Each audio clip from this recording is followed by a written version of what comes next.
So hello everyone, welcome back to the channel guys. So yes, बहुत time बाद videos आ रही हैं बिकॉज आई एम बिजी। मैं अपने एग्ज़ाम्स दिए, फिर उसके बाद बहुत सारे हमारा लास्ट ईयर ऑफ नर्सिंग में रिसर्च प्रोजेक्ट सबमिट होना होता है, वो सब चीज़ों में बहुत ज़्यादा उलझी हुई थी।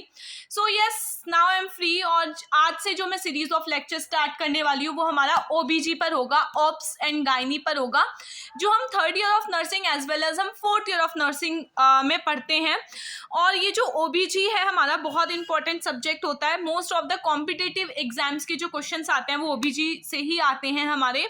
और आपके साथ जो नोट्स मैं शेयर करूंगी वो नोट्स मैंने अलग अलग बुक, अलग अलग लेक्चर्स लेके बनाए हैं। And I am damn sure कि अगर आप सिर्फ वो नोट्स पढ़ लेंगे बहुत अच्छे से, जो भी कंटेंट मैं आपके साथ शेयर करूंगी, तो आप सारे ओबीजी के क्वेश्चंस अटेम्प्ट कर पाएंगे। Not only at the level of university और कॉलेज लेवल पर ही नहीं, अगर आप किसी भी कॉम्पिटिटिव एग्जाम में बैठोगे और जो मैं पढ़ा रही हूँ उसे आपने बहुत फोकस के साथ, वो कंटेंट आपने बहुत अच्छे से पढ़ा, सो आई एम डैम श्योर कि आप बहुत अच्छा कर जाओगे ओबीजी सब्जेक्ट में। सो ओबीजी को स्टार्ट करने से पहले मैं आपको कुछ टर्मिनोलॉजी के बारे में बताना चाहूँगी, क्योंकि टर्मिनोलॉजी जो होती है वो बेस होती है किसी भी सब्जेक्ट का। ठीक है, चाहे आप ओबीजी पढ़ो, चाहे आप मेंटल हेल्थ नर्सिंग देख लो, अगर आपको टर्मिनोलॉजीज क्लियर हैं सो आप क्या होगा कि आप मास्टर हो सकते हो सब्जेक्ट में।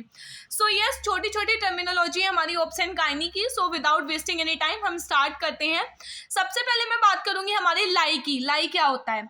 सो लाई जो है हमारा, लाई का मतलब होता है हमारा कि मदर की जो लॉन्गिट्यूडनल एक्सिस होगी और जो बच्चे की लॉन्गिट्यूडनल एक्सिस होगी उनके बीच का रिलेशन, मतलब मदर की लॉन्गिट्यूडनल एक्सिस और बच्चे की लॉन्गिट्यूडनल एक्सिस कैसी होंगी, मतलब मदर की बैकबोन, लॉन्गिट्यूडनल एक्सिस का मतलब है बैकबोन ऑफ द मदर, और जो बैकबोन होगी हमारे बच्चे की वो किन किन डायरेक्शंस में होगी, वो लाई होता है हमारा।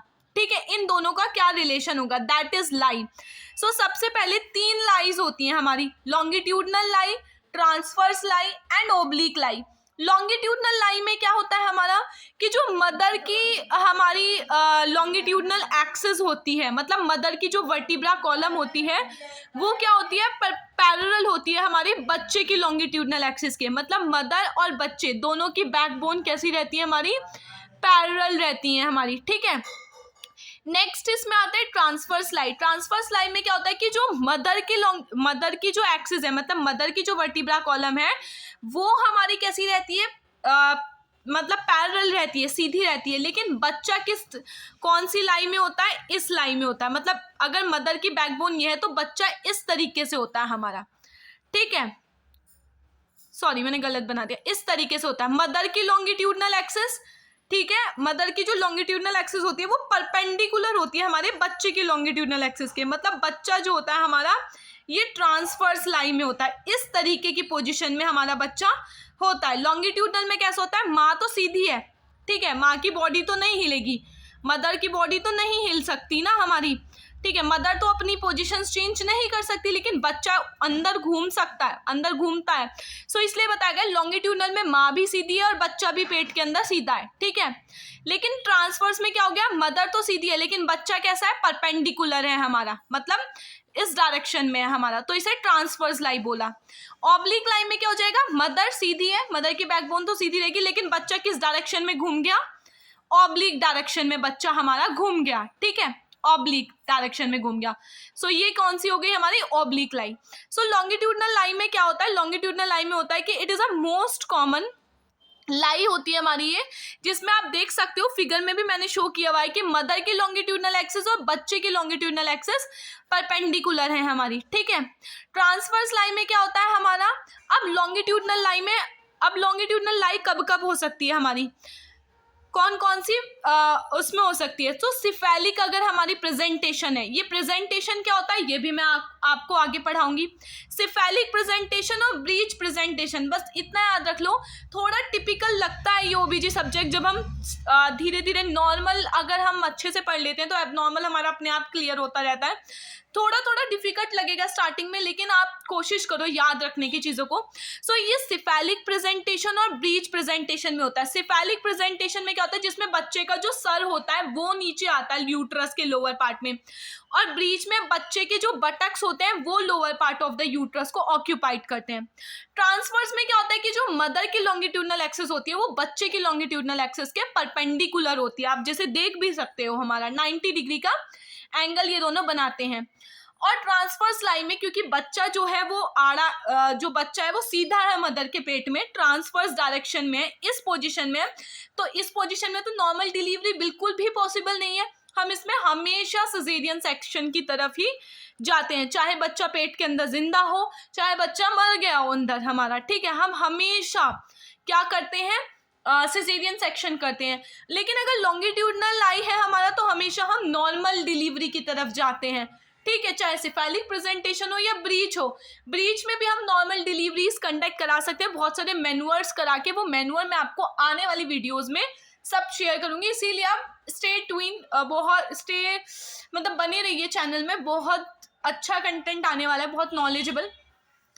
सो हमेशा याद रखना ट्रांसवर्स लाइन में हम शोल्डर प्रेजेंटेशन जो होती है हमारी, शोल्डर प्रेजेंटेशन में ट्रांसवर्स लाई होता है। मतलब मदर तो सीधी खड़ी है लेकिन जब बच्चा आड़ा होगा, आप खुद सोचो, तो बच्चे के हाथ दिखते हैं, ठीक है, जो बच्चे के हाथ, अब मदर ऐसे है, बच्चा ऐसे है हमारा, ठीक है। यहाँ बच्चे का सिर है, यहाँ बच्चे के बटक्स है, तो यहाँ क्या होगा, जाहिर सी बात है, यहाँ बच्चे का शोल्डर्स होंगे हमारा, ठीक है। ये मदर की अपर, ये मदर की बॉडी है, मदर की अपर बॉडी है, मदर की लोअर बॉडी है, वजाइना, यूट्रस, इस तरीके से आप इमेजिन कर सकते हो।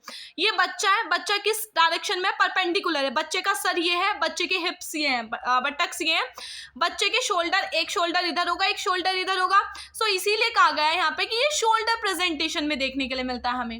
नेक्स्ट आता है ओब्लिक। ओब्लिक में भी हमेशा हम सिजेरियन सेक्शन की तरफ ही जाते हैं। सो ये हो गया हमारा ट्रांसवर्स लाई खत्म। अब हम बात करेंगे प्रेजेंटेशन की कि व्हाट इज प्रेजेंटेशन।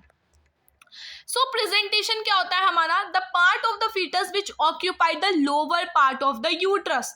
मतलब हमारे यूट्रस के, आपको दिख रहा होगा ये डायग्राम में, ये यूट्रस है, यूट्रस के नीचे वाले पार्ट में जो भी हमारा, नीचे वाले हिस्से में जो भी पार्ट बच्चे का आएगा, ठीक है। मान लो कि ये यूट्रस है, ठीक है, ये है हमारा यूट्रस, ये यूट्रस का लोअर पार्ट है, ये यूट्रस का अपर पार्ट है हमारा, ठीक है। तो इस लोअर पार्ट में यहाँ ये वजाइना है, ये सर्विक्स है, ये यूट्रस का लोअर पार्ट है हमारा, ठीक है, और ये यूट्रस का अपर पार्ट है, ऊपर वाला पार्ट है। सो अब इस लोअर पार्ट में जो हमारा सर्विक्स और वजाइना के पास है, इस पार्ट में जो भी बच्चे का इस वाले हिस्से में जो भी बच्चे का पार्ट होगा वो प्रेजेंटेशन है, उसका मतलब होता है प्रेजेंटेशन। अगर बच्चे का सिर यहाँ पे है, ठीक है, लोअर पार्ट में बच्चे का सिर आ रहा है तो उसे सिफेलिक प्रेजेंटेशन बोल दिया, बच्चे के बटक्स आ रहे हैं तो उसे ब्रीच प्रेजेंटेशन बोल दिया, बच्चे के शोल्डर आ रहे हैं तो उसे शोल्डर प्रेजेंटेशन बोल दिया। लेकिन अगर एक से ज़्यादा, मान लो कि सिर भी आ रहा है और हाथ भी आ रहे हैं, तो वो कौन सी प्रेजेंटेशन हो गई हमारी, वो हो गई हमारी कंपाउंड प्रेजेंटेशन। मैं पिक्चर ऐड कर दूंगी, ठीक है, आप उसमें आपको क्लियर हो जाएगा सारी चीज़ें, ठीक है। तो सबसे पहले हम बात करते हैं, हमारे प्रेजेंटेशन आपको क्लियर हो गया होगा क्या है। अब हम बात करते हैं सिफेलिक प्रेजेंटेशन। जैसे मैंने बताया, सिफेलिक प्रेजेंटेशन एक मोस्ट कॉमन और एक करेक्ट प्रेजेंटेशन होती है, और सिफेलिक प्रेजेंटेशन के अलावा जितनी भी प्रेजेंटेशन होती है हमारी, वो सारी माल प्रेजेंटेशन होती है। सिर्फ एक सिफेलिक प्रेजेंटेशन ही है जो करेक्ट प्रेजेंटेशन होती है, ठीक है। जितनी भी सिफेलिक के प्रेजेंटेशन के अलावा, चाहे वो आपका क्या कहते हैं, हमारा ब्रीच प्रेजेंटेशन हो, शोल्डर प्रेजेंटेशन हो, कंपाउंड प्रेजेंटेशन हो, सारी की सारी माल प्रेजेंटेशंस में कंसीडर की जाती हैं, सारी की सारी एबनॉर्मल प्रेजेंटेशंस में कंसीडर की जाती है। सिर्फ सिफेलिक प्रेजेंटेशन ही एक नॉर्मल प्रेजेंटेशन मानी जाती है। अब इसमें एक बात आपको हमेशा याद रखनी है कि आपसे ये कॉम्पिटिटिव एग्जाम्स में पूछा जा सकता है कि जो सिफेलिक प्रेजेंटेशन होती है उसमें बच्चे का सिर ही क्यों नीचे होता है, सिर्फ यूट्रस में। ये मुझसे पूछा भी गया था मेरी क्लास में कि जो बच्चे का सिर होता है वो नीचे क्यों होता है हमारा सिफेलिक प्रेजेंटेशन में।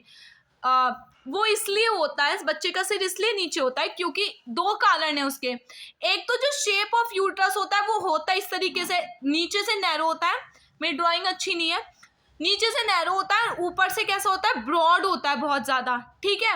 इस शेप की वजह से भी क्या होता है, हमारा जो प्रेजेंटेशन होती है हमारे बच्चे की, वो ये जो बच्चे का सिर होता है वो हमारा नीचे की तरफ होता है, ठीक है। दूसरा जो मेन कारण होता है वो इसका ग्रेविटी की वजह से होता है, क्योंकि ग्रेविटेशनल फोर्स जब हमारा लगता है तो जो हैवी चीज होती है हमारी वो क्या हो जाती है, नीचे आ जाती है हमारी, ठीक है। इसलिए भी हमारा ये जो चीजें हैं सारी की सारी होती हैं। नेक्स्ट इसमें हम बात करेंगे, यहाँ तक आपको समझ में आ गया होगा। नेक्स्ट इसमें हम बात करेंगे हमारे ब्रीच प्रेजेंटेशन की। ब्रीच प्रेजेंटेशन में क्या होता है हमारा, ब्रीच प्रेजेंटेशन एक मोस्ट कॉमन माल प्रेजेंटेशन होती है, मतलब जिसमें जो बटक्स होते हैं बच्चे के वो नीचे आते हैं, ठीक है। बटक्स नीचे होते हैं, लोअर पार्ट में होते हैं, और जो बच्चे का सिर होता है वो ऊपर पार्ट में होता है, मतलब बच्चा उल्टा पैदा होता है इसमें। और ये हमेशा किस में देखने के लिए मिलता है हमें, लॉन्गिट्यूडनल लाई में, ठीक है। नेक्स्ट आता है शोल्डर प्रेजेंटेशन। शोल्डर प्रेजेंटेशन जो होती है, इस प्रेजेंटेशन में जो बेबी होता है हमारा, उसके shoulders lower part of uterus को ऑक्यूपाई करते हैं, मतलब जो बच्चे का लोअर पार्ट होगा उसमें शोल्डर आएंगे, उसमें बच्चे के हाथ आते हैं, ठीक है। नेक्स्ट इसमें हम बात करते हैं, इसमें शोल्डर प्रेजेंटेशन में हमेशा ट्रांसवर्स लाई होती है, और इसमें मैंने आपको पहले भी बताया है, इसमें हम नॉर्मल डिलीवरी अटेम्प्ट नहीं करते हैं, इसमें हम हमेशा सिजेरियन सेक्शन ही करते हैं, ठीक है। अब एक क्वेश्चन कॉम्पिटिटिव एग्जाम्स में बहुत ज़्यादा पूछा जाता है कि shoulder presentation with dead baby, what is it's the management, मतलब अगर बच्चा अंदर मर चुका है और वो शोल्डर प्रेजेंटेशन में, तो उसका मैनेजमेंट क्या होगा। मैंने आपको बताया बच्चा जिंदा हो, मरा हुआ हो, ट्रांसफर्स लाई में, क्योंकि शोल्डर प्रेजेंटेशन में ट्रांसफर्स लाई होगी हमेशा, तो हमेशा सिजेरियन सेक्शन हमें अटेम्प्ट करना है, ठीक है। नेक्स्ट मोस्ट इंपॉर्टेंट क्वेश्चन है कि shoulder presentation with dead baby is known as, मतलब अगर हमारी जो प्रेजेंटेशन है ना वो शोल्डर है और बच्चा अंदर मरा हुआ है, तो उसे नेग्लेक्टेड शोल्डर प्रेजेंटेशन हम बोलते हैं, ठीक है। कंपाउंड प्रेजेंटेशन में क्या होता है कि जब दो पार्ट जो हो गए बेबी के हमारे, वो लोअर पार्ट ऑफ यूट्रस को ऑक्यूपाइड करते हैं, मतलब लोअर पार्ट ऑफ यूट्रस में देखने के लिए मिलता है, दैट इज कंपाउंड प्रेजेंटेशन। अब हम बात करेंगे इसमें प्रेजेंटिंग पार्ट क्या होते हैं। प्रेजेंटिंग पार्ट का मतलब होता है कि मैंने आपको बताया लाई क्या होती है, मदर के लॉन्गिट्यूडनल एक्सिस और बच्चे के लॉन्गिट्यूडनल एक्सिस के बीच का रिलेशन। प्रेजेंटेशन क्या थी, लोअर पार्ट ऑफ यूट्रस को कौन सा पार्ट बच्चे का घेर रखा है, दैट इज प्रेजेंटेशन। अब प्रेजेंटिंग पार्ट क्या है, जब बच्चे का जो नीचे वाला पार्ट होगा, ठीक है, बच्चे का जो नीचे वाला पार्ट होगा वो मतलब उसमें कौन सा हिस्सा हमें दिखेगा, दैट इज प्रेजेंटिंग पार्ट। कि अगर बच्चे का सर है नीचे हमारे लोअर पार्ट पे, तो कौन उस सर में भी क्या आ रहा है, क्या बच्चे का वर्टेक्स आ रहा है, ब्रो आ रही है, मतलब बच्चे का माथा दिख रहा है, या बच्चे का फेस दिख रहा है, हमारा कौन सी चीजें दिख रही हैं, वो हमारा क्या है, प्रेजेंटिंग पार्ट है, ठीक है। अब इसमें हमारे 3 तरीके के होते हैं, ये वर्टेक्स प्रेजेंटेशन में होती है हमारी, ब्रो प्रेजेंटेशन में होती है हमारी, और फेस प्रेजेंटेशन होती है। वर्टेक्स मतलब प्रेजेंटिंग पार्ट होता है, वर्टेक्स का मतलब होता है कि जो बच्चे का सिर है वो वर्टेक्स दिखता है इसमें हमारा, ठीक है। ब्रो में क्या दिखता है, जो बच्चे की आईब्रोज होती हैं वो देखने के लिए मिलती हैं, और जो फेस प्रेजेंटेशन होता है हमारा, उसमें बच्चे का फेस हमें दिखता है, ठीक है। कंप्लीटली फ्लेक्स्ड है, ये इतना ज़रूरी नहीं है आपके लिए पढ़ने के लिए। नेक्स्ट इसमें आता है हमारा बोनी एमिनेंस, जो मोस्ट इंपॉर्टेंट है हमारा। बोनी एमिनेंस क्या होता है कि कौन कौन सी बोन्स हमें प्रेजेंटिंग पार्ट में देखने के लिए मिलती है। सबसे पहले हमें देखने के लिए मिलती है फेस, अगर हमारा दिख रहा है तो चिन मतलब मेंटम देखने के लिए मिलेगा।